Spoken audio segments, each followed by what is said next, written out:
there's big talk today, and I want to read you part of this article about Arsenal going into the summer. Will this improve them? Is this the right thing for them to do? And I'll read this to you now. It states, Mikel Arteta is determined to oversee a major shake-up with a big-name striker and winger on his hit list. Arteta is a huge admirer of Isak, but Benjamin Sesko, who is allowed to move for 55 million, is more realistic. There is also the talk of Semenyo or Nico Williams joining Arsenal, along with Zubimendi. This is also tied in with a new director of football, with Dan Ashworth being one of the priorities coming in. So there's talk of Arsenal spending around £250 million this summer, a new sporting director coming in to add is someone external to the football club coming in for them to rejuvenate part of their team, add more firepower. But it does sound like Arteta is going to be the main man in this in terms of the manager leading them forward. Don, is that the right thing for Arsenal to be doing? Investing more money into this team, buying the striker, buying someone like a Nico Williams and going again. Do you see those types of signings being enough to get Arsenal potentially over the line next season? 100%, man. 100%. I think, it's very clear to see that Arteta prioritize buying defenders over attackers. He spent more money on defenders than any other position, and right now you can see, bro, with all the injuries that they've had, obviously, you can't predict getting this many injuries, but even before that, it was only really Saka in their attack that was performing consistently this season. He gets their most numbers. Away from him, you're looking at the left wing options. Martinelli, Trossard, they definitely need an upgrade there. They brought in Kai Havertz, who's not a left centre mid. He's not a striker, so you've still got a hole in that position. And there's so many games this season, bro, where you can look at it and think, if they had a striker, very similar to Chelsea, if they had a striker at the end of those chances, they win that game. I can think of the game against Newcastle, when they got knocked out of the cup. If they had an Isak, right, that was the main difference in that game. They win that game. Against United, they had some crazy chances Havertz is missing. If they had a striker in that game, they win that game as well. So that's got to be a priority, man, because this whole time you're bringing in Jesus, who, we know that this guy was not clinical at Man City. His best performances watching Man City week in, week out for me were actually on the wing. You know what I'm trying to say? You bring him in, you expect him to elevate his career and whatnot. He's fallen off a cliff, Obviously, you bring in Havertz. So he's never actually prioritized bringing in a guy that knows that role inside out, because Arsenal defensively, bro, even this season, like I keep telling you, that's the main thing that's been keeping them in games, right? They've got a lot of draws this season because their defense is able to keep them in games, So I think it's now time to release the shackles, man. Trust your team. You've got Saliba and Gabriel, one of the best pairings in Europe. You've got Declan Rice, who for me ain't great as an 8, but, again, off the ball, he's very good defensively. He can help in terms of the counter press and obviously winning the ball back as well, right? And again, bro, you got some decent fullbacks. So the solidity is there. It's now time to prioritize going forward and winning games, that way, bro. That's what I would say for Arteta now. He needs to focus on the attack, man. Enough defenders. They've got enough defenders, bro. But here's the thing, Don. Let me ask you this. And you don't have the answer for it, but I'm still going to ask it anyways.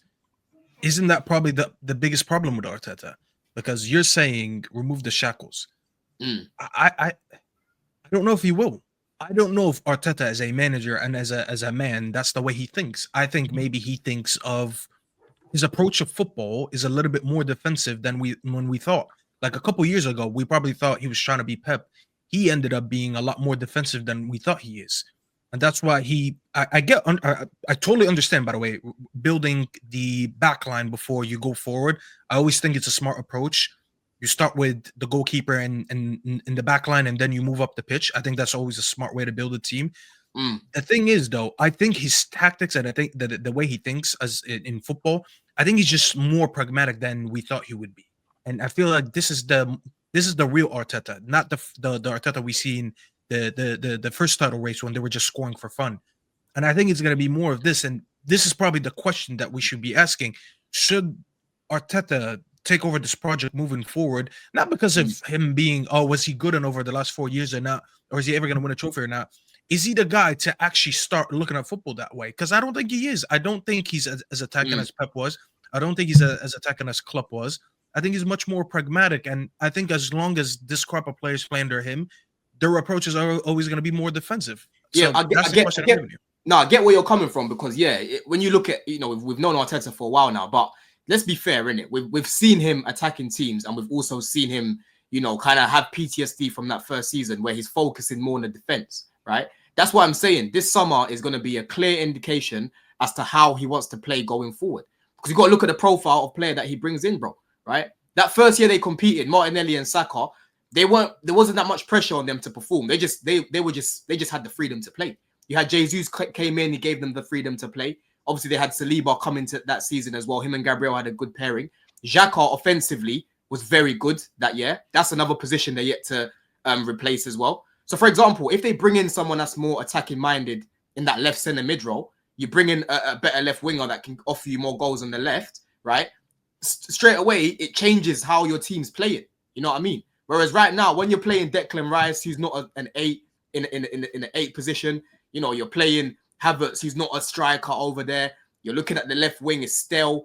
It's gonna affect how you attack. You know what I'm trying to say? So for me, I've got to look at who they look to bring in this summer, and that will determine what style of play he's trying to implement going forward. You know what I mean? Because right now they're a bit stale in it. You know what I mean? The attackers that they've got just aren't it. Let's be real. That's the main problem for me. I think if he brings in the right personnel, I think you'll see them attack a lot better. Yeah, but that's the question. Can he bring in the right personnel? Because there's been question marks. We just talked about Havertz, Jesus, and players like that. Trossard, I thought, was a decent signing actually for what he was. I know he's not great at the moment, but for what he was, came to be in the squad player, I thought that was a decent signing. But that's going to be interesting. Can he spend the money well? Can he get his targets over the line? He was reported he wanted to sign Watkins. Couldn't get that over the line because of whatever with the board not releasing the funds quick enough or whatever.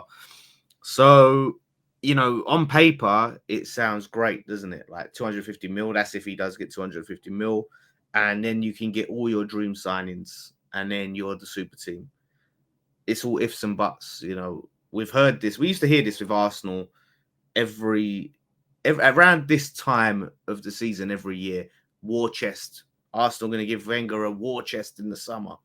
And what would happen? They'd just go and sign, Peter Cech. And that was it. So yeah, like if they do spend 250 mil, it's going to be a big boost. They'll get some flops, of course, but you got to trust they'll probably get some gems in there. And it's just whether when you say you've heard this before, though, does that compute with the other side of the criticism of Arteta that he's had £750 million and not one? Because if we're criticizing him for having money and not spending it, at the same time, are we still able to say that Arsenal never spend any money? No. Listen, I'm not saying that they never spend any money, but Potts has made this.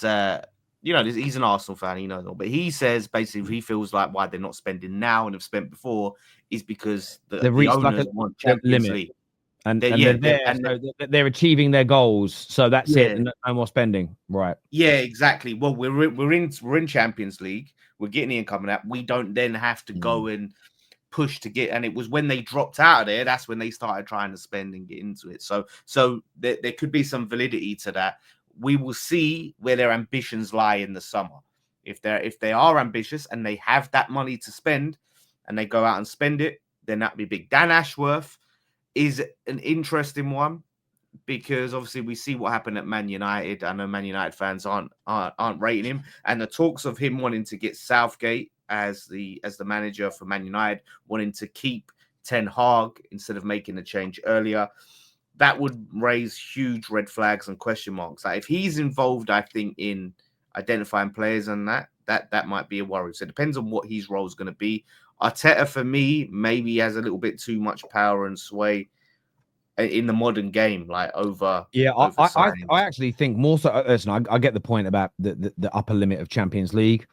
This summer, I think, will be an indicator as to whether or not that's true. If they do go out and spend 200 million, it shows that I think that demonstrates they're not satisfied. It depends on who they buy with that money. If they go out and buy 8 youngsters, then maybe you could be right. They go and sign 3 or 4 really good players. I also agree with you. I think the biggest thing they've got to guard against and push back against Arsenal fans, and I think it's maybe one of the things they're ignoring the most, is the power that Arteta has. Whether you rate him or not, I just think in the modern day game, a manager having too much power is dangerous. You've seen the transition at Liverpool from Klopp to Slot, and that's because typically speaking, Liverpool buy players for the club. They build what they build is for the club, so that when a manager leaves, there's a transition, and they've got that perfect. And Arsenal just need to guard, because whether he wins you trophies or not, Arteta, there's a day he's going to leave, and you always need to be prepared and ready for that. It's been spoken about for years at Man City that they always have a short list of managers. And when you look, or whenever you've looked at the names, now some of the names have gone off the boil since they were first read out, like Ten Hag. You look at the way those managers play football, and you can see the synergy in style between the profiles of players that Pep's been bought and those managers. What you haven't seen is a sort of a huge pragmatist link to the job as a replacement for Pep ever, because why would there be? So I think that's really important for Arsenal. There's a comment I wanted to put up here from George Harrington, who says, I've been seeing Kimmich, Shesko, a centre-back and left-back and right-back to be our lookouts this summer. I mean, I would be so surprised if you bought any more right-backs or left-backs, if I'm being honest with you. But yes, Kimmich's name came up today as a potential player that Arsenal might look at.